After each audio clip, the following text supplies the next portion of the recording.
Welcome back to another episode of Got Watch Bro. Today I'm joined with Chris, good friend. He's actually the founder of Azimuth. It's a very interesting company. It's actually one of Singapore's original independent brands, right? One of the oldest running, to me of course one of the best. So today we're gonna listen to a little bit about what Chris has to share. How did you get started with watches? Good question, because everybody asked me, when do you start collecting watches? So I started collecting watches when I was age 16. I was introduced to watch collecting by a person who doesn't even love watches. He showed me a watch that was passed down by his grandfather. I was very amazed because in my mind I'm thinking is like, how can a thing so old still function properly? So I was quite intrigued. So down the years I realized that this watch was a very coveted watch by the name of Tudor Ranger. Okay. So it was really very nice watch. Somehow it just struck a chord in me. It really is like ignite the passion in me. It's like to start to look for vintage watches. The very first place that I went to search of antique watches was a flea market. That guy was in Chinatown. Those back alleys in Chinatown. I think now it's really long gone. But of course, being the amateur I was that time, I got conned of course. But not too bad because it was a $60 experiment. I brought it home, right? Immediately it stopped. So it was like, Feels bad. Yeah, it was not a good experience. I bought the watch for $60 and I spent, I think, about $1 to just get some minor repair to get it working again. But very soon I decided to dismantle the watch, find out how it works. And of course, you know, you will dismantle something of this nature, definitely damage. So there goes my very first watch. So very quickly, I need to replace my broken watch. So I went to the flea market again, but this time it was Senai Road. I don't know whether it was a thief market, they call it. So every weekend I'll be there in hope to find some treasures. But more often than not, there's none. It's just young there. And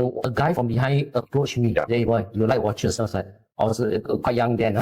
So I was like, yeah. In my mind, right, it's like vintage watches are very rare. So for somebody to even show me another piece of vintage watch, right, it was like, wow, I found another treasure. You know, that time of mind. So that guy said, come, you like, I show you. I thought he wanted to bring me to his car or van or this one. no, to open a suitcase and Okay. watches for sale. He took out his wallet. I was like, oh, okay. I still waiting to see a watch. He showed me his picture, a photograph. He come to my house. See all these watches on the wall? Yeah. This is my collection. All these are for sale. So I was like, wow, I found a treasure. Okay. Treasure. So being naive and young, I said, okay, I'll follow you back to your house. So now in retrospect, when I think about it sounds dangerous. Very dangerous.